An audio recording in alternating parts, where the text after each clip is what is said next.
clienti. Voglio che tu immagini quanta ricchezza ci sia nel mondo, quanti potenziali clienti pronti ad acquistare ci siano oggi nel tuo mercato. Non importa quanto hai fatturato quest'anno o l'anno precedente, lì fuori c'è un potenziale immenso che aspetta solo di essere sfruttato. Lì fuori c'è molta più domanda di quanto tu possa immaginare e ci sono delle buone notizie per te.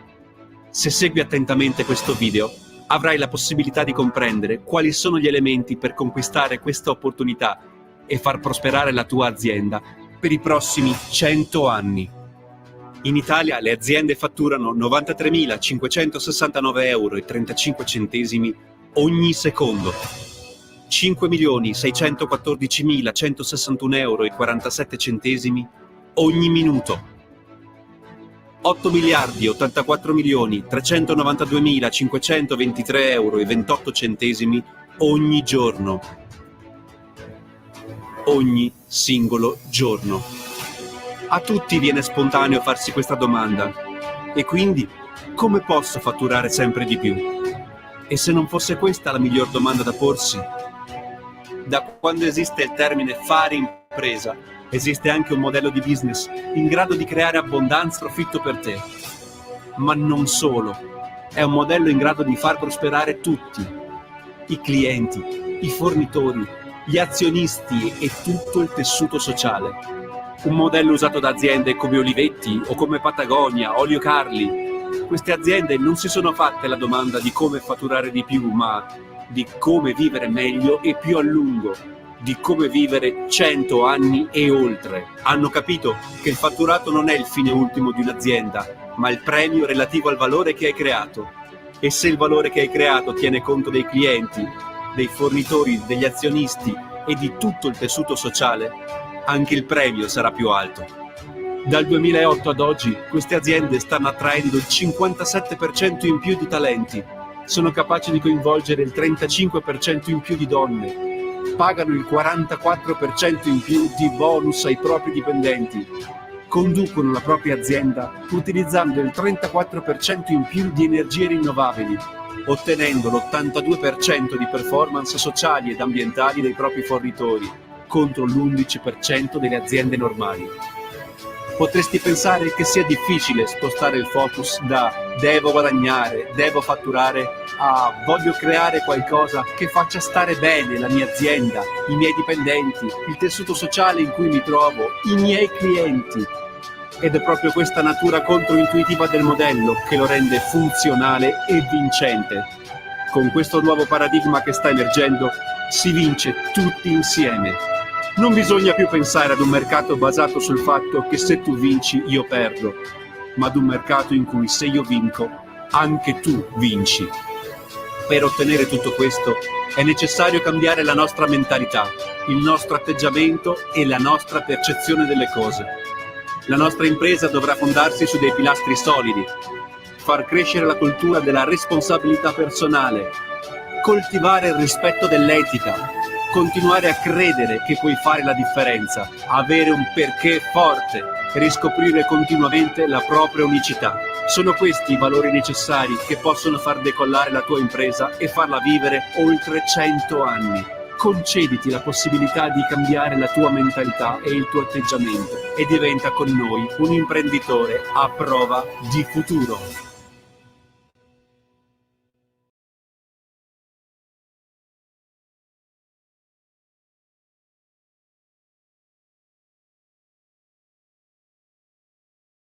Un po'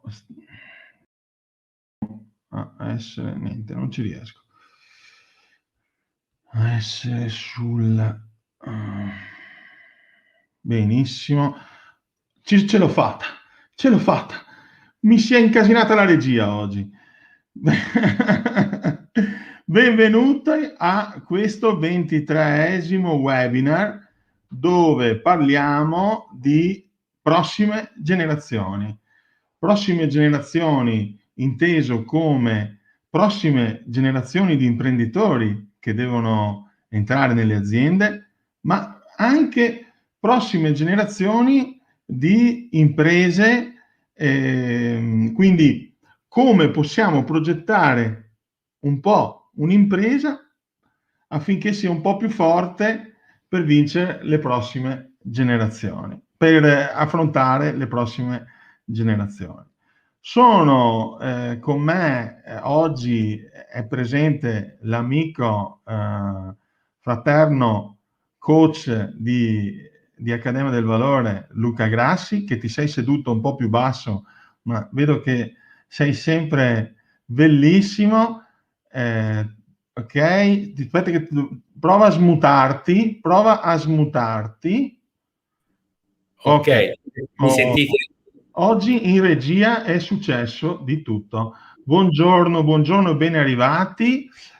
Come di consueto, se siete nuovi scrivete nuovo, se siete usati scrivete usato, così vediamo come statistica chi è oggi qui presente che ci segue da un po' o chi è nuovo in Accademia del Valore. Grande ospite oggi per me è anche un super amico, oltre che un grande uomo, Luca Grassi, che di mestiere aiuta, come gli piace farsi chiamare allenatore di impresa, allena le aziende a ottenere il massimo del proprio potenziale.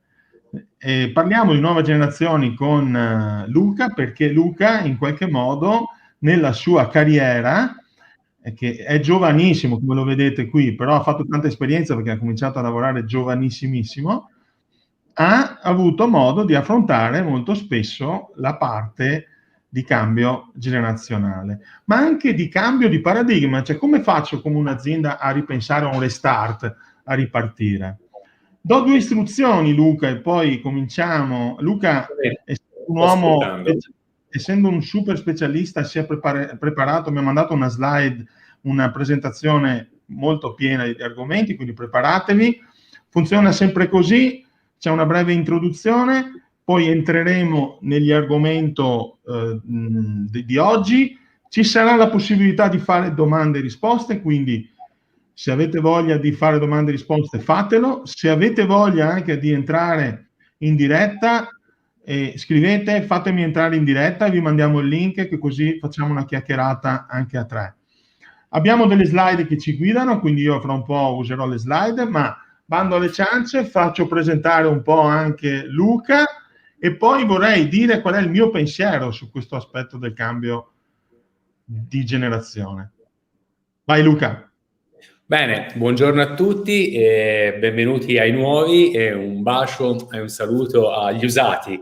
Quindi mi presento chi sono, come ha già detto Claudio, sono un allenatore di impresa, nel senso aiuto e accompagno le imprese in un processo di cambiamento che sostanzialmente non è soltanto un'idea di organizzazione, il processo, ma è proprio un cambio culturale dell'impresa stessa.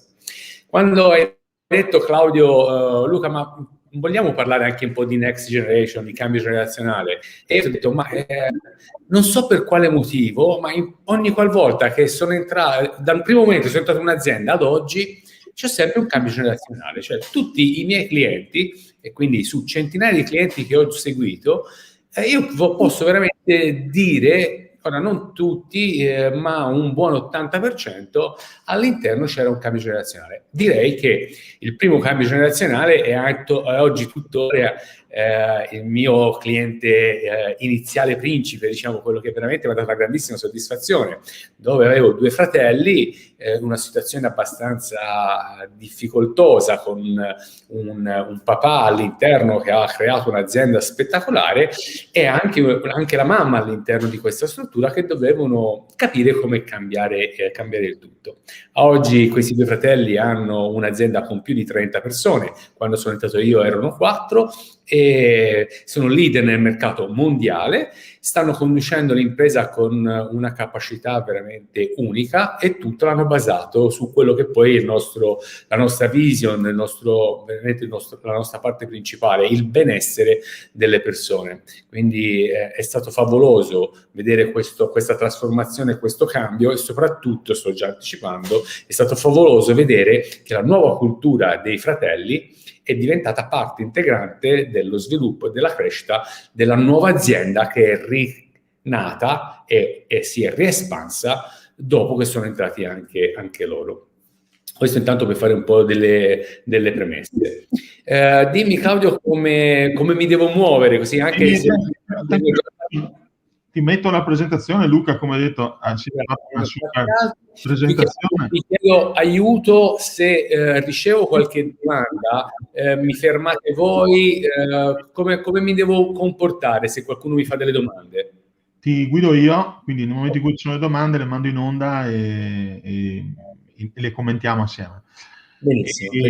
Voglio dire al pubblico per quale motivo ho voluto anch'io creare questo webinar. Un po' per quello che ha detto Luca prima, cioè che casualmente mi è capitato più spesso di affrontare aziende che hanno un cambio generazionale. Come diceva un grande esperto di cambio generazionale, se sei da solo, una startup, stai partendo e ti nasce un figlio, di fatto stai iniziando un processo di cambio generazionale. Quindi inizierai a fare... Sarebbe bello iniziare a fare delle riflessioni. Un altro motivo per cui ho visto e ho voluto l'esperienza di Luca qui con me è perché il cambio generazionale in generale può essere anche un cambio di generazione di mindset in manager, cioè non è necessario che siamo presenti aziende di famiglia, padri, figli, sorelle, nipoti. Oggi magari parleremo principalmente di questo, ma capita, e lo stiamo affrontando anche in un'azienda assieme con te, anche di 4 soci che hanno creato, 4 amici al bar, hanno creato un'azienda un po' di tempo fa e dopo si trovano dopo 20 anni assieme a portare avanti questa azienda e devono cominciare a pensare a quale sarà la generazione successiva che porta avanti il loro prodotto.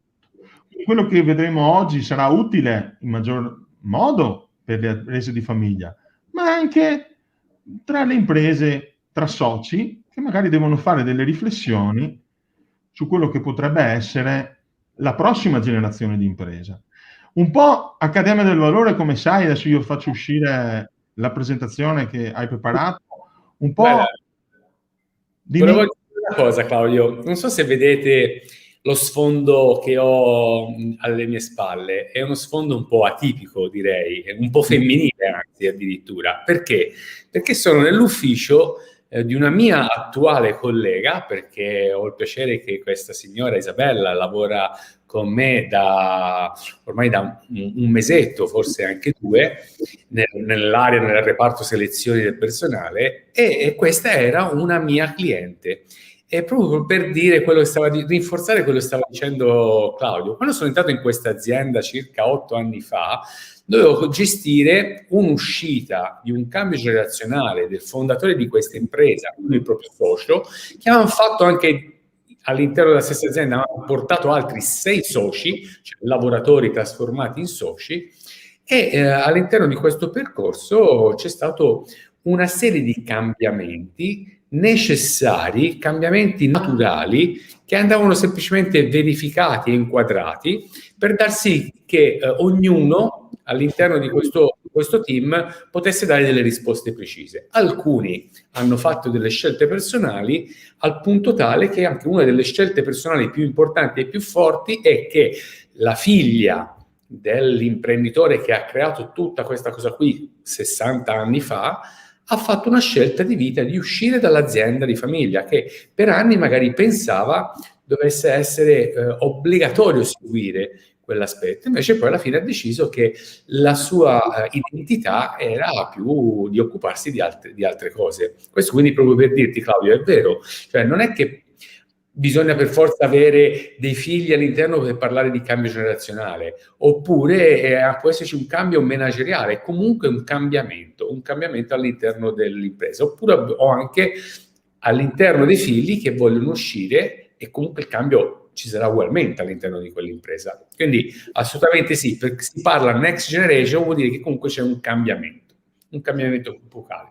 Oggi magari mi concentro nel mandare 3 o 4 spunti più allineati al concetto di rapporto famiglia, inteso proprio cambio generazionale con la famiglia all'interno, quindi un'azienda vista dagli occhi di un nucleo familiare.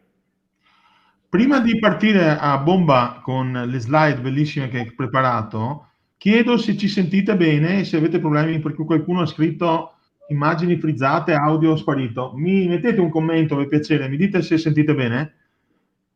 Scrivete per piacere, che così ci aiutate a capire se è un problema di qualcuno o se è un problema di nostro, ok? Io ti do il mio feedback. Leonardo entra dalla finestrina, mi guarda, mi dice si vede bene, quindi si vede bene. Okay. Io ho tutto ok, ho visto si vede bene. Quindi la presentazione di oggi è principali blocchi, quindi vedremo cosa oggi può bloccare un cambio e anche quali sono quei requisiti per creare il successo nel cambio. E parto un po' ringraziando naturalmente tutti i presenti e ricordando che noi, quando parliamo di impresa che vive 100 anni e oltre, ci riferiamo sempre a una metafora che è quella del tempio dell'impresa, no? Quindi per noi il nostro lavoro principale in accademia, il nostro lavoro quando facciamo la consulenza in aziende, è porci la domanda di come fare a creare un'impresa che vada oltre la prima generazione, la seconda generazione, ma in generale, se ci facciamo una domanda come vivremo fra 100 anni, riusciamo a pensare, a pescare a idee e informazioni che vanno oltre il lavoro di tutti i giorni, quindi ci permettono di andare a pianificare il nostro futuro.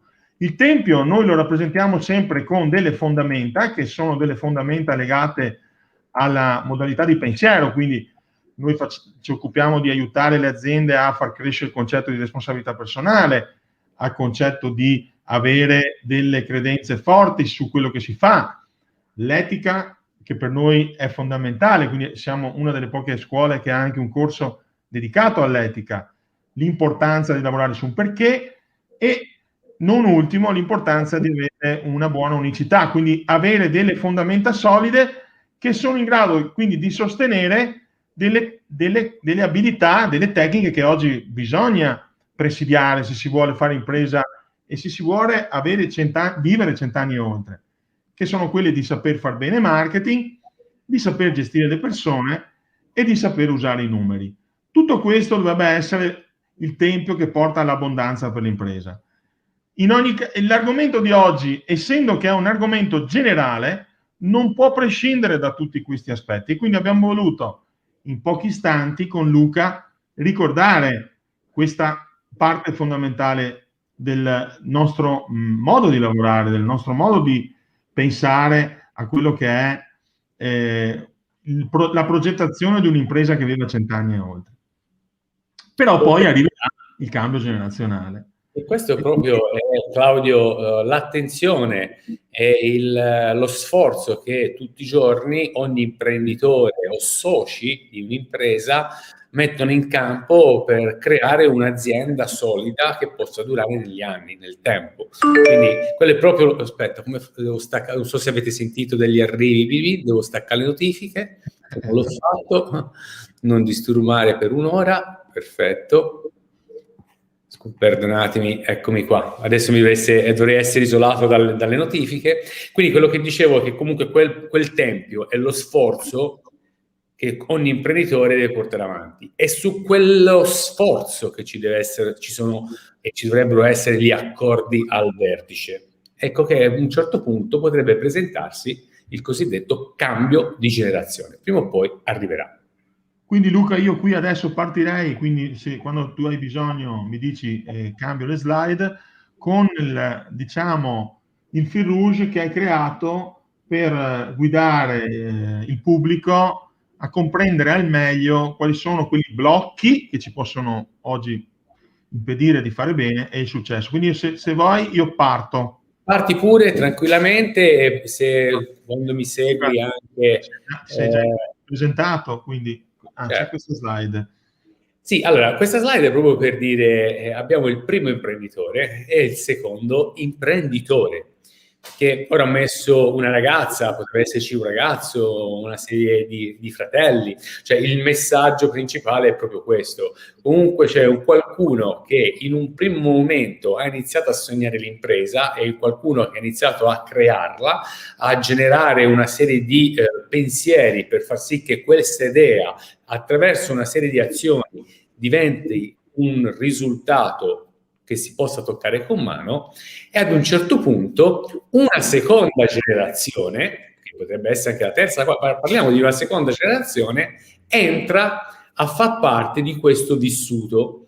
E quindi questo vissuto ho messo due figure che potrebbero anche assomigliarsi, essere padre e figlia, oppure potrebbe essere semplicemente una leva talento che è stata inserita all'interno dell'azienda e che deve seguire l'aspetto dell'imprenditore. Ora, torno a dire, pensiamo ad un cambio di mentalità, ad un cambio di azienda, rimanendo sul ruolo anche proprio famiglia, perché comunque è una complessità che si aggiunge alle azioni che tendenzialmente dovremmo mettere in campo per raggiungere i risultati che vogliamo, perché ci sono degli aspetti che toccano la parte emozionale. Ci sono degli aspetti che toccano il cuore, toccano le sensazioni, toccano le emozioni, toccano un vissuto di condivisione di quando io magari guardavo mia figlia, un mio figlio bambino, e che oggi invece è seduto accanto a me nella mia stessa azienda. E quindi non posso pensare che questa relazione sia perfettamente identica alla relazione di un'altra persona giovane, ma che ho assunto e ho portato all'interno della mia azienda come manager, se vogliamo chiamare con questa figura un responsabile.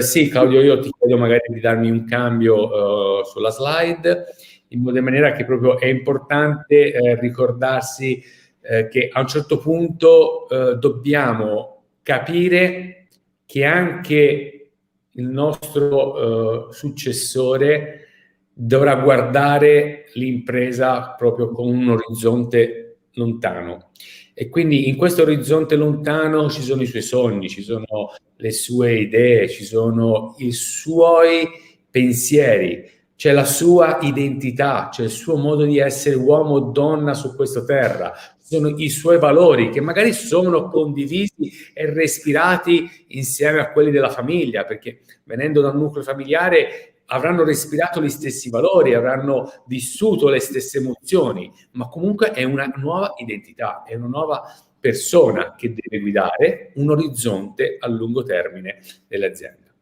Sembra che il cambio generazionale a volte si parli di un qualcosa di quasi estraneo? No. Anzi, io voglio proprio dare un grazie a tutte le imprese italiane, perché sono veramente tante, anzi non ho un dato statistico ora aggiornato, ma sono la maggior parte delle imprese italiane che rappresentano veramente la spina dorsale della nostra economia, che stanno affrontando o affronteranno nel breve un cambio generazionale che è anche epocale, perché proprio c'è un cambio anche di vissuto sociale che sta cambiando completamente rispetto a 20 anni fa, quando si parla di cambiamento. In quest'altra slide vediamo proprio un qualcosa che tocca in maniera incrociata ciò che è l'aspetto della famiglia, ciò che è l'aspetto del business e soprattutto della ownership. Che cos'è? Non si può tradurre forse, però sostanzialmente è quanto riesco a trasferire l'incarico di... parliamo con un termine più conosciuto di leadership, di essere riconosciuto come il leader dell'impresa, e questo è uno degli aspetti più difficili in un cambio generazionale. Far sì che persone che hanno costruito l'impresa con l'imprenditore oggi accettino o riescono a riconoscere una nuova leva con la stessa forza di quell'imprenditore. Questo è uno dei punti più difficili che si trova in un cambio generazionale. Più di volte viene coinvolta quindi tutto un cambio generazionale, sono proprio i figli, ma non solo. Cioè, io mi sono trovato anche, sta andando un po' troppo veloce, scusa Claudio, se puoi attendere un attimo, anche su questa slide volevo parlare di figli, ma non solo. Per me un cambio generazionale è stato anche gestito in un'azienda dove purtroppo l'imprenditore è sparito prematuratamente, velocemente in quell'azienda dove già lavoravano i nipoti, perché non aveva, diciamo, figli diretti e quindi lavoravano i nipoti. Questi nipoti che comunque avevano anche mogli, lavoravano all'interno e questo nucleo di famiglia aveva anche dei figli e che erano all'interno di questa azienda. Quando sono entrato ho detto, questa è una bella complessità familiare, abbiamo una bella costellazione familiare. E tutti, in un modo o in un altro, non avendo avuto una linea guida, non essendo stato preparato un cambio generazionale, tutti in un modo o in un altro volevano avere voce in capitolo. Sostanzialmente tutti volevano in un modo o in un altro guidare il timone. Ecco, metti pure l'altra slide, Claudio, e lancia pure la scritta, vedi? L'imprenditore aveva un sogno e il suo sogno era una nostra idea e aveva il suo modello. I figli magari realizzano un sogno completamente diverso, oppure alcune volte con successo, rispetto a chi l'ha preceduti nella nuova gestione dell'azienda, perché dovranno affrontare nuovi mercati, nuovi prodotti, un nuovo stile di comunicazione. E questi nuovi mercati, questi prodotti, può darsi che iniziano a doverli guidare improvvisamente. Ecco perché ho fatto quell'esempio. Cioè, quando si parla di cambio generazionale, a volte abbiamo il tempo di prepararlo, a volte abbiamo il tempo anche di raffinarlo, magari anche scontrandosi, essendo anche difficile, però facciamoci anche una domanda: ma la mia azienda è pronta se ci dovesse essere un cambio generazionale improvviso? Chiunque dovesse guidarlo, figlio, nipoti o chiunque, è pronta? Perché anche lì che io capisco quanto mi sto preparando oggi per un cambio generazionale, perché comunque fa parte della natura di un'impresa, fa parte della natura dell'azienda. Nel momento in cui che comunque ci sarà un cambio generazionale voluto, guidato, preparato o anche improvviso, di fatto nascerà una nuova impresa, con una nuova anima. Con una nuova anima. Quindi di fatto sicuramente i tempi, le strategie, l'imprenditore dovrebbe prepararli prima, in maniera che vengano condivise con la nuova linea guida. Questo è il paradigma più importante, capire quanto oggi le aziende stanno preparandosi. Se non si stanno preparando, lo devono fare, sicuramente, come primo passo. Lo devono fare. Ho anticipato che adesso ci sono una serie di segreti. Quindi. Sì, passa pure, rimani pure qui, tanto è poco importante la slide, ma il messaggio che voglio mandare è proprio questo: quanto è importante che comunque ci sia una strategia, e la strategia, fin quando sono in tempo, la metto in atto. All'interno di queste strategie poi potrebbero nascere delle situazioni da dover gestire. Ma il primo segreto qual è in questa strategia? Vediamolo, Claudio, lanciamolo pure. Avere il tempo. Mi sembra incredibile. Il primo segreto è definire delle scelte e delle azioni nel tempo che possano permettere di raggiungere il primo obiettivo supremo per la tua azienda familiare: sopravvivere. Cioè, il primo segreto è far sì che nel momento che decido di lasciare l'impresa a un nuovo cambio, ad una nuova generazione, abbia superato la forza della sopravvivenza. Cioè, l'azienda può sopravvivere, abbia un indotto, come si può dire, un volano che ormai permette di raggiungere. E ho messo in arancione, perché qui non so se si vede, mi sembra rosso, però dovrebbe essere arancione il colore, e avere il tempo di fermarsi. Tante volte entro nelle aziende in un cambio generazionale quasi forzato, dove c'è anche l'imprenditore e i figli che lavorano all'interno, ma non abbiamo il tempo di pensare al cambio generazionale. Sì, fin quando il tempo non te lo chiederà. È importante quindi definire il momento, è proprio una cosa di time management, di pianificazione, di strategia. È fondamentale fermarsi e dedicare del tempo prima che le situazioni possono prendere delle strade un pochino più ruvide, più difficili, perché all'inizio abbiamo tutto il tempo in un cambio generazionale. Se decidiamo di gestirlo, se decidiamo di rimandarlo, va bene, quel che succederà, succederà. Quindi prima strategia, il primo segreto è avere il tempo per far sopravvivere l'impresa. Quindi dedicarsi ai segreti necessari per far sviluppare l'impresa. Il secondo non è alquanto scontato, ma è abbastanza importante, che è quello proprio di far sì che la strategia sia condivisa e sia proprio ben tracciata, perché se non la fai parte della strategia di qualcun altro. Questo è un messaggio che mando in maniera abbastanza forte e diretta. Nel momento in cui un'impresa non sta preparando questo, ci deve essere un cambio generazionale inatteso, fate tutti gli scongiuri, toccatevi quello che dovete toccare, il ferro e tutto il resto che volete, in quel momento se non è stata fatta farete parte della strategia o della banca a cui dovete dare una serie di fiduciari, oppure magari, se va bene, di qualcuno che vi vuole acquistare perché siete già diventati interessanti, però molto probabilmente non sarà più la vostra famiglia al comando di quell'azienda. Quindi è fondamentale essere pronti e avere un management forte per poter essere anche acquistati. Molto bello una società di beverage importante nella zona di Pisa, qui in Toscana, quando si è presentato a una multinazionale, in un cambio generazionale erano ben proprio strutturati.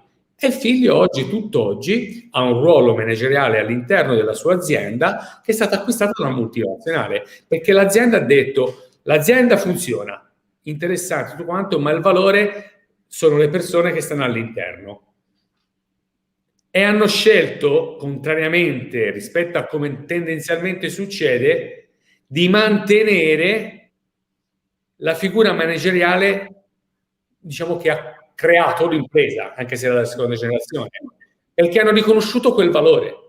Tendenzialmente a volte purtroppo in alcune aziende arrivano le grandi aziende e dicono ok, fuori tutto il management ci metto il mio. Anche quello è un cambio, però è un cambio un po' abbastanza drastico. Numero 3. Come? Numero 3. Numero 3. Può un'azienda sopravvivere se è sommersa dagli impegni finanziari? Può un'azienda sopravvivere e gestire serenamente un cambio generazionale se è sommersa dalle difficoltà? Con quale morale? Ecco perché dietro c'è la piramide di Maslow, cioè della crescita, che bisogna prima pagare se stessi, poi arrivare al successo. Con quale forza, con quale morale riesco a dare la mia azienda a chi mi segue sapendo che è messa male, che è in difficoltà? Cioè so che sto trasferendo...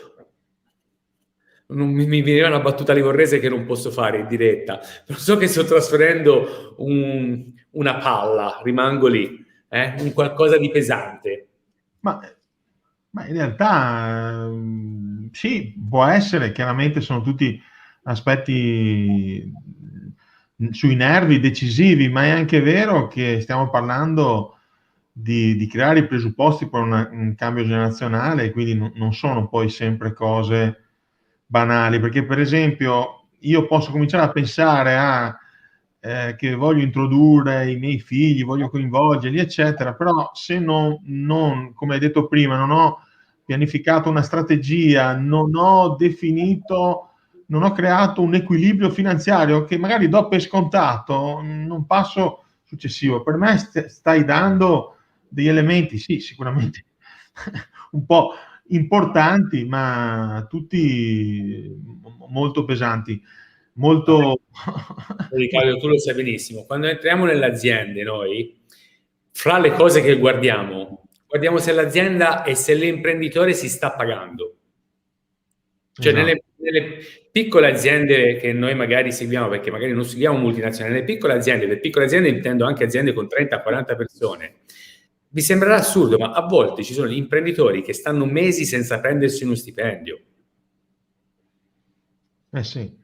Senza ripagarsi. quindi va bene sottolineare questa cosa qua. Sono cose che non vanno fatte.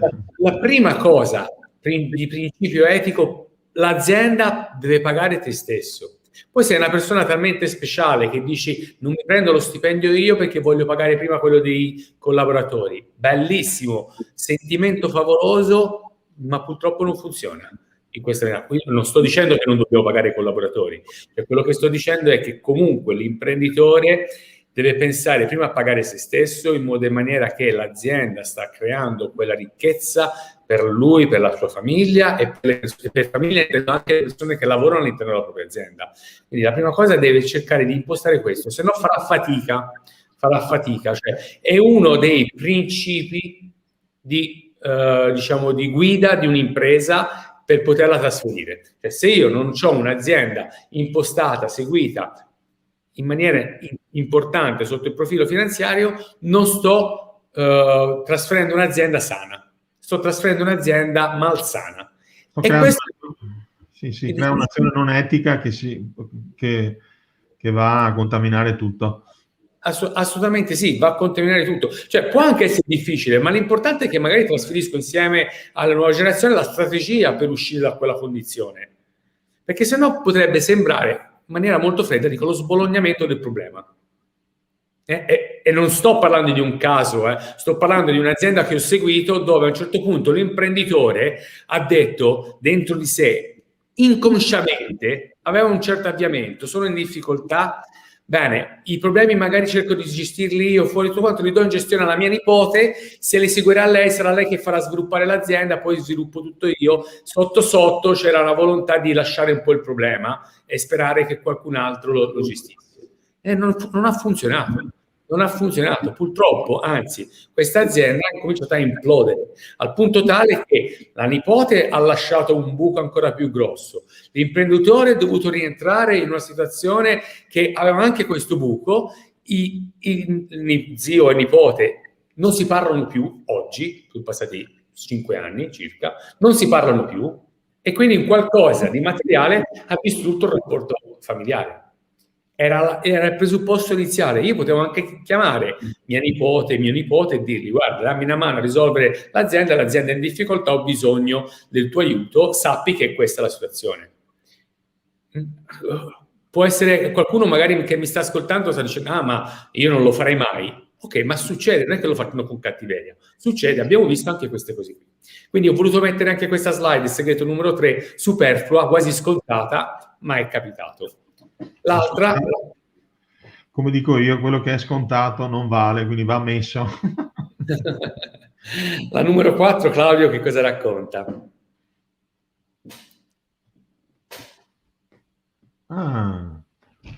Quindi qua parliamo di talenti. Chi è un non talento per chi magari ci sta seguendo come nuovo e non come usato? Perché gli usati sono certo che sanno chi è il non talento. Il non talento lo sanno di sicuro, chi è.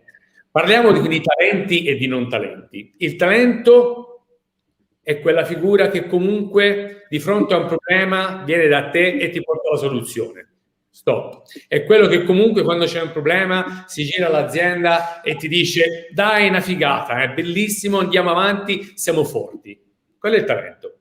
Non che sa fare le cose, non cadiamo nel giochino. Il talento è quello bravo a risolvere le situazioni finanziarie e quindi magari vado a cercare il mago della finanza che mi risolva tutti i debiti che ho fatto in 30 anni in 2 secondi entrando nell'azienda. No, quello non è un talento. Il talento è quello che accanto a me tutti i giorni mi risolve i problemi. Il non talento è quella figura che io tengo all'interno della mia azienda perché so che sa fare molto bene quel lavoro, ma è una grande rottura di perché è quello che porta sempre negatività, è sempre quello problematico, è sempre quello che fa gli altri sotto, è quello che fa le cose e critica continuamente, è quello che drena l'energia, la forza dell'impresa. Trasferisci pure un'azienda alla tua generazione sapendo che dentro hai fatto un compromesso di vita dicendo quello comunque ti aiuterà nella continuità dell'impresa. No. quello non ti aiuterà, quello continuerà a drenare la forza dell'energia come l'ha fatto con te, lo farà anche con le prossime generazioni. Quindi se vuoi aumentare il valore della tua azienda, la prima cosa, prenditi la responsabilità di non dare il tuo compromesso a chi ti deve seguire. Lascia, fai in qualche modo, inserisci nuovi talenti o trova il modo di trovare un lavoro a quel non talento dall'altra parte, aiuta quella persona a trovare un posto da un'altra parte, magari darà un grandissimo contributo perché cambieranno i suoi paradigmi, perché non è che sto parlando di una persona cattiva, sto parlando di una persona che si è abituata a lavorare in quel modo. Tu lo sai bene all'interno della tua azienda, lo sai molto bene. Sì. Dimmi, Claudio. Scusa, perché io a volte mi prendo anche un po' in maniera... No, è interessante. Abbiamo ancora un po' di slide, siamo a quarantina di minuti, ma quello che mi ha colpito quando ho visto la slide, perché anch'io la sto vedendo con voi, quindi sto facendo il proiezionista, ma la sto vedendo con voi, nonostante che lavoro con Luca ormai da una decina d'anni, anche di più, e quindi queste cose ci captano nelle aziende, che mi attendevo a più aspetti del tipo di tipo come organizzarci per il cambio. In realtà è un aspetto organizzativo, ma è un messaggio molto chiaro. Se voglio creare la maggior probabilità di passare alla prossima generazione, non posso lasciare in sospeso argomenti come questo genere. Se sono andato a compromesso in qualche modo con qualche figura all'interno, mi trovo un problema grande che impedisce di fatto il passaggio. Quindi sono contento che tu l'abbia inserito tra i segreti principali. Vediamo quello numero 5. Sì. Numero 5 hai messo, ok. Provo a spiegare anche questo, perché ho messo anche questo, Claudio. Mi interessava toccare quegli argomenti che sembrano scontati. Questi sono gli argomenti dove ho i disaccordi al vertice in un cambio generazionale. Ho i disaccordi tra figli e prima generazione, in quel cambio generazionale che stavo dicendo prima. È lì che ho i disaccordi. Cioè, qui cos'è che ho scritto? La via più rapida per aumentare il valore della tua azienda è quella di cessare tutte le attività che non creano valore aggiunto. Mi sono ritrovato in un'azienda che padre aveva avuto un'idea, l'aveva trasferita al figlio come un'idea vincente. Dopo 10 anni questa idea, analizzata da noi, continuava a dare 0 risultati, anzi meno. L'imprenditore in quel momento vedeva qualcosa, si era fissato, il figlio diceva: ma l'ha creata mio padre, io lo vedo che è una cosa che non devo portare avanti, ma comunque la voglio portare avanti perché l'ha fatta lui, la sta facendo lui, e continuava a fare 0, levando tutta l'energia agli altri progetti che davano utili, davano forza, semplicemente perché è una cosa che ha creato qualcuno a cui voglio bene. Allora io dico, nella strategia, se c'è un qualche cosa che per te è importante, ma che ti stai rendendo conto che non è più un valore aggiunto per la tua impresa, non lo trasferire, fermalo te prima di darlo. Sì, qua io sto un po' più sul semplice, mi rendo conto delle volte che ti dicono: ma come scrivo io il contratto al cliente? Ma come mi ricordo una volta che siamo andati a visitare un'azienda che faceva 20 milioni di euro di fatturato di trasporti e eravamo in sala d'attesa ad aspettare di parlare con il presidente ci hanno detto: ma dov'è il presidente? Guarda, siccome il camionista non c'è, è fuori sul piazzale che sta scaricando il camion. Quindi questa è una cosa terribile che vediamo. E poi il bello è che venite delle volte a chiedere sia in accademia che in consulenza: ma come posso migliorare e crescere? Se non vogliamo lasciare, secondo me, quindi, ma non parliamo di cose strategiche, ma lasciare le cose senza valore aggiunto, non ne andiamo fuori. E questo è un tema ricorrente. Pochi giorni fa è venuto qui una famiglia intera a chiedermi la strategia per i prossimi anni, e alla domanda al senior: ma tu cosa? No, ma non sono ancora capaci. I figli avevano 50 anni, quindi questo è un problemone. Non so se il pubblico si ritrova qua, perché Sapete che io faccio sempre la domanda, siete vivi? Ditemi se siete grazie, vivi. Claudio. Volevo proprio chiedere se c'era fra queste domande, magari fra questi segreti, qualche domanda sul quale magari confrontarsi per dare fateci qualche domanda, e se volete entrate pure in diretta e mi raccomando diteci se siete vivi, perché è importante, perché se no parliamo al nulla. Un po' di persone collegate ci sono, poi lo rivedono sempre in registrato, ma sta ascoltando, tutto ok, perfetto. Non so chi sei, non vedo chi sei, ma ce lo dirà forse la regia. Andiamo, c'è un altro segreto? No, mi sembra. Non lo ricordo. Vediamo se si va in scena oppure... Io direi di andare in scena, Claudio. No, si va in scena, quindi andiamo in scena, quindi andiamo a capire.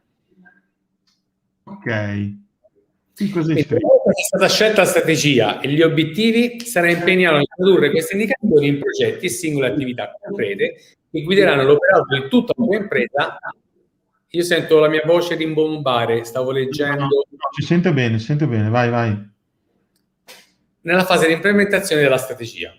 È importante quindi che va scelta la strategia, gli obiettivi e bisogna subito mettersi lì in campo a metterla in fase operativa, parlando anche delle cose scomode, quelle che abbiamo visto. Poi ce ne sono tantissime altre. Ora abbiamo riportato un fil rouge principale, ce ne sono tante altre. Il messaggio è che a un certo punto bisogna metterci in moto. Qui vedo che ci sono alcune... Mi puoi cambiare la slide, Claudio, che io vedo... Sì, provate a riconnettervi, a ricollegarvi e diteci se effettivamente ci blocchiamo. C'è un'altra slide. Quindi come affrontare un cambio generazionale vincente? Qui andiamo un po' più in alcuni suggerimenti. Sì, Claudio, voglio mettere alcune tips, alcune, diciamo, linea guida principali, perché comunque non è che si riesce a gestire un cambio generazionale in maniera proprio ben teorica, ben precisa, ben metodica. Il cambio generazionale è un vissuto molto importante, molto importante. Qual è un sistema? Claudio, mettimi pure la slide successiva, grazie. Ok. Primo, cosa c'è scritto qui? Per poter avere il controllo di un cambio generazionale vuol dire saper fermare una situazione che a un certo punto potrebbe sfuggire di mano. Quindi per poter seguire un cambio generazionale vincente dobbiamo avere il controllo di alcuni aspetti. Il primo, saper comunicare in azienda, in famiglia, in maniera aperta e chiara. Favorire il rispetto e la stima tra le generazioni, cioè se io ho più persone all'interno che potrebbero appartenere al cambio generazionale, devo fare in modo e in maniera, e dopo vedremo anche come, che ci sia stima tra queste persone, non competizione. E non può essere basato sul principio il primo che guiderà l'azienda è il figlio più anziano che è entrato in azienda. Non può essere quello il principio. Perché non è che l'altro figlio deve aspettare che ci sia un ulteriore cambio generazionale. E quindi a volte lì dobbiamo capire come comunicare in maniera aperta e chiara per generare una buona stima tra le generazioni. Valorizzare le competenze e le esperienze di tutti è il primo passo importante, nel senso, ognuno di queste persone ha delle caratteristiche, ognuno, essendo unico come individuo, ha una unicità nel fare le cose. Io devo capire questa unicità di queste persone che dovranno un domani guidare l'azienda e valorizzare le competenze e il loro modo di fare il lavoro rispetto agli altri. Essere chiaro. Essere chiaro. Chiarissimo. Impegno quotidiano per fare in modo che il vissuto aziendale non alteri le relazioni familiari così come i rapporti. Impegno, ho scritto. Non dare per scontato. Impegno, cioè vuol dire attenzione giornaliera e continua fino a quando la cosa non è normale, di normale operatività. Perché nel momento che mi si attiva un cambio generazionale, quella persona si trova in una condizione, diciamo, di non esistenza all'interno dell'azienda. E quindi non è perché lui è entrato e perché il figlio deve ottenere dei risultati, o la figlia, perdonatemi se un figlio, figlia, nipoti, cioè comunque non è che è scontato, c'è un impegno quotidiano. Non è perché lui è una persona che appartiene al mio nucleo familiare e deve essere rispettato da tutta l'impresa. No, io devo essere chiaro nei confronti dell'impresa, perché comunque si sa. Almeno io desidererei che magari un domani mio figlio conduca la mia azienda. Potrei desiderarlo, ma non è detto. E quindi è un impegno quotidiano per evitare che queste cose qui possono far sì che poi domani una nipote e un imprenditore non si parlino neanche più. Quindi è un impegno, è proprio un impegno, è una promessa che ti devi fare. In qualche modo tutto quello che stai dicendo, specialmente in questa parte e adesso questo slide, è quello di, come diciamo sempre in generale quando stiamo affrontando una trattativa, quando stiamo parlando con nostra moglie, quando stiamo parlando con i nostri figli, quello di chiarire bene una cornice d'accordo, quindi alimentare e manutentare costantemente una cornice di accordo, che vuol dire le regole della relazione che ci diamo, le regole diciamo che ci accordiamo su come vogliamo gestire al meglio, sentendoci in libertà di poter esprimere disaccordo, sentendoci in libertà di poter esprimere il nostro potenziale, e quindi creare una cultura del genere. Ed è questa probabilmente la vera difficoltà, cioè la vera difficoltà è armonizzare in personalità diverse, in personalità di chi ha creato l'impresa, quindi magari ha messo la genesi iniziale, piuttosto di chi sta entrando con altre idee, nel creare armonizzazione, quindi creare armonia e creare questa cultura del ci siamo dati il permesso, perché ci siamo accordati, abbiamo stabilito delle regole, quindi quello che ci hai dato, ci stai dando, sono delle regole, ma il presupposto è se voglio rinunciare a qualcosa di mio per poter creare delle regole comuni. Questo credo che sia l'aspetto, tra virgolette, dove magari troviamo un po' più di resistenza, perché in modo razionale tutti dicono sì, è giusto, devo dare spazio, devo creare, ma poi in modo emozionale, in modo inconscio, abbiamo delle resistenze, quindi devo creare magari dei presupposti, devo creare un terreno di lavoro, una cultura. E questo va anche con il mio collaboratore, che se non si sente libero di potermi dire come la vede, come la pensa, magari non me lo dirà mai. Io sono anche contento perché sono felice, perché così non mi dice mai qualcosa che non va, ma morale non mi sta portando valore, non mi sta dando un punto di vista che mi arricchisce. Scusami, ma mi piaceva molto questo tuo passaggio e volevo sottolinearlo. Questa slide proprio dice ciò che è la vita, ciò che è la famiglia, ciò che è il lavoro, ciò che è la crescita, la carriera, ma soprattutto è una bilancia. Tutto questo deve essere messo in una bilancia. Questa bilancia ha bisogno di un accordo. Questo accordo, qui leggete la parola costituzione di famiglia. Che cos'è la costituzione di famiglia? È un documento. Non un documento fiscale, non un documento dal notaio, non sto parlando di queste cose qui. Non sto parlando di un cambio generazionale di come si gestisce fiscalmente o le attività. Sto parlando di un documento emozionale, liberamente definito tra tutti i componenti della famiglia, per regolare, quindi come hai detto te, dare una cornice d'accordo sui punti critici di un cambio generazionale. Questo documento ha proprio lo scopo di favorire la presa di decisioni congiunte all'interno della famiglia,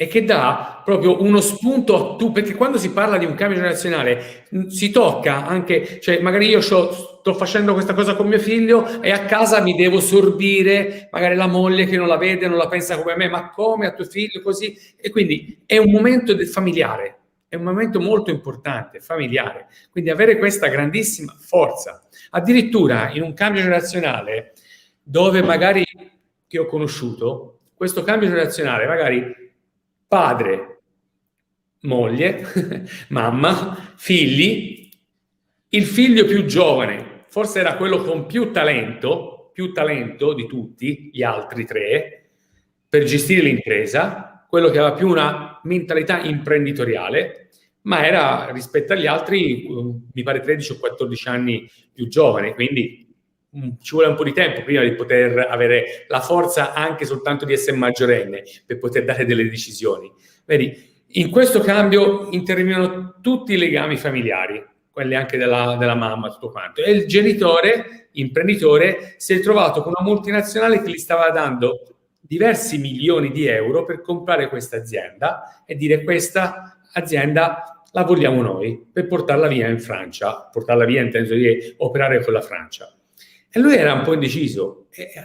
La mamma, la moglie, che diceva: no, lascia tutto ai tuoi figli che avranno un lavoro. E lui dice: ma non so se fra 15 anni, quindi ci sarà sempre se la lascio. E quindi ma cosa pensi? Una difficoltà. Poi a un certo punto si sono seduti, hanno fatto una scelta, hanno parlato in maniera molto molto chiara, ed è venuto una cosa meravigliosa, che i primi 3 che stavano andando in azienda per non creare disaccordi, hanno detto: ma noi vorremmo fare altre cose. Se questa azienda ci compra e ci dà tutti questi milioni di euro, noi possiamo fare queste altre cose, prendiamole. E il figlio più piccolo, che aveva un pochettino meno forza, diciamo, questo aspetto qui, ha detto: ma io farò qualcosa quando sarò più grande, vediamo che cosa succede. Oggi questa famiglia vive fortunatamente di rendita, perché hanno creato una cosa meravigliosa, vive di rendita, e si sono creati il loro cambio generazionale. Si sono creati. Ma era una decisione non facile, Claudio. No, ma qua, infatti, tutte queste decisioni di nervi. Ma parlavamo quando l'altro giorno che stavamo seguendo quell'azienda che stiamo seguendo, queste 2 aziende che stiamo seguendo in un percorso, diciamo, sul cambio generazionale, e che era venuto fuori anche il pensiero, cioè solo del tipo: un padre che ha 2 figli in azienda, quale dei 2 ha le caratteristiche, come creo l'accordo, a chi do un ruolo, a chi do un altro, cioè come armonizzi questa cosa qua. Quindi creare la cultura del parlarsi, del profilare uno scenario, del lasciare andare, quindi da parte del senior di comprendere che magari deve dare spazio, da parte dello junior che deve prendersi questa cosa, è solo armonizzazione sostanzialmente, quindi conoscere l'organizzazione e armonizzazione. È chiaro che se non ho i presupposti, che sono un'azienda, come hai detto tu, che è in difficoltà economica, che è nell'urgenza, che non ha tempo, non riesce a farlo, perché se la racconti non ha mentalità. Quindi la base è che creo il presupposto che l'azienda sia in una condizione di abbondanza, e se voglio portarla ad allungarla nel tempo, lo faccio con questa logica, diciamo, di cornice d'accordo, insomma, in qualche modo. Assolutamente sì, assolutamente sì. Pensa un pochettino che quando io ho di fronte 2 collaboratori e devo valutarli, sono abbastanza freddo e razionale. Pensa un po' se devo valutare 2 miei figli. Esatto. Mi cambia completamente il parametro, perché è quasi come per dire: a uno voglio più bene, a uno voglio meno bene. È molto difficile quindi essere glaciali, freddi, manageriali e prendere delle scelte sotto questo aspetto qui. E questo sono qualcosa che mi daranno un blocco. Se io creo un sistema libero di comunicazione all'interno, costruito con calma, magari fatevi aiutare, ci sono bravissimi consulenti che fanno il family business, quindi che aiutano a creare un cambiamento anche familiare, fatevi aiutare per creare degli accordi semplici che poi dopo faranno seguire anche degli accordi, diciamo, gerarchici all'interno di un'impresa, perché poi un'impresa va gestita. Ma prima devono partire quegli accordi e devono essere il più di cuore possibile, più semplici possibili. Con tutti quegli altri presupposti diventa impossibile. Siamo arrivati a un'ora, quindi ma c'erano altre cose forse da dire su quelle slide. Va bene, perfetto. È volata, no? Ci hai dato i segreti, e comunque i segreti sono sfociati nel fatto di cominciare a scrivere un documento in accordo, quindi anche mettere nero su bianco un documento. Sembra una cosa banale, ma è una cosa generazionale, cioè questa vi cambia il paradigma, vi cambia, quindi secondo me applicatelo. Avete domande? Fatele ora, che così riusciamo a rispondere, altrimenti se vi va, voi sapete che la prossima settimana c'era un altro webinar, perché noi di Accademia ogni settimana programmiamo un webinar, e se vi va di avere un parere sull'aspetto del cambio generazionale, fra un po' Leonardo vi mette un link, rispondete a un questionario perché dovete darci un po' di informazioni per conoscervi. Con quelle informazioni in mano noi vi potremmo dire su che cosa vi dovreste concentrare per facilitare un percorso, perché non sarà una cosa così, un percorso legato ai cambi generazionali. Vorrei lasciare questo webinar con una piccola due riflessioni. La prima, anche durante un percorso formativo che ho fatto in Coop, mi trovavo spesso persone con una grandissima esperienza, perché tanti anni che lavoravano in quel reparto, che dicevano: i ragazzi giovani non hanno mai voglia di imparare. Parlavo con i giovani e mi dicevano: prova a scoprire i segreti dagli anziani, non ti mollano mai un segreto neanche morto. Sono generalizzazioni inutili, soprattutto all'interno di un cambio generazionale. Cioè, cerca di capire se stai dando qualcosa di troppa abbondanza, e mi spiego meglio. Quando mi sono presentato in un'azienda dove l'imprenditore mi diceva: mio figlio non ha voglia di lavorare, io dicevo: ma scusa, lui come mai va in Ferrari? Vuol dire che forse non ha capito quanto era importante lo sforzo per comprarsi quella Ferrari. E lui che andava in Ferrari diceva: ma mi è dovuto, mio padre è il proprietario dell'azienda, io è giusto che vada a giro in Ferrari. Quindi a volte non è che proprio il fatto che uno non vuole imparare o uno non vuole trasferire, è che forse a volte ci sono degli scambi in abbondanza eccessivi che mettono le due figure in una posizione non troppo etica nel rispetto del ruolo di lavoro. Con tanto di rispetto, se ti puoi comprare la Ferrari perché te come famiglia hai creato ricchezza, bene, ti regalo la Ferrari perché sei mio figlio e ti voglio fare un regalo, non perché lavoro in azienda. E se io ho la Ferrari non è perché sono il figlio dell'imprenditore, è perché mio padre è stato bravo, ha creato ricchezza e mi ha regalato la Ferrari come ho regalato io la Polo a mio figlio. Due cose differenti, punto. Completamente differenti. Sono differenti, andrebbero separate, spesso vengono unite e questo crea la contaminazione. Non è che io voglio esprimere amore dando tutta l'abbondanza che ho, sempre sia un'azione etica. Qualche volta creo un'azione non etica perché non sto creando una persona responsabile per quella abbondanza.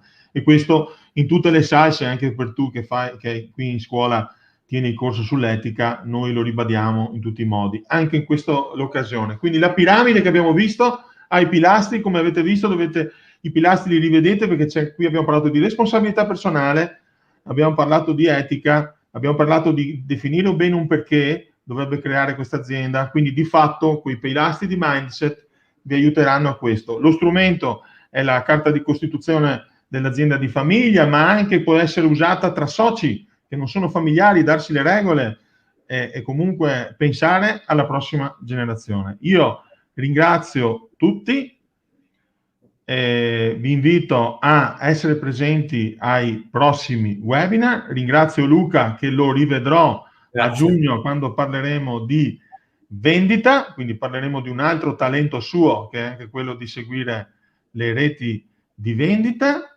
e ti chiedo di rimanere te un attimo che ci diamo un saluto in privato, e saluto tutto il pubblico e lo ringrazio.